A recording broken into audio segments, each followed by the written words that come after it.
This is the drainage area from our neighborhoods to the creek.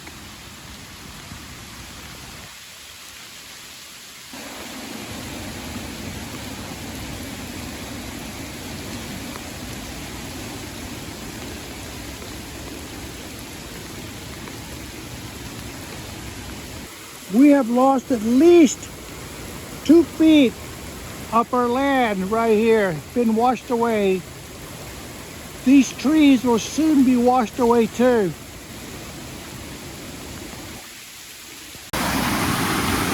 This is our creek. It's usually no more than 2 feet deep. It's at least 12, 14 feet deep.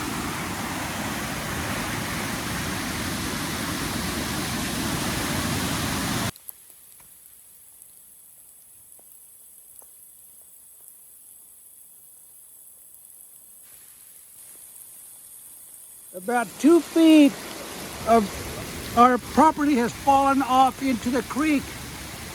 This post used to sit on ground. Now it's almost hanging off.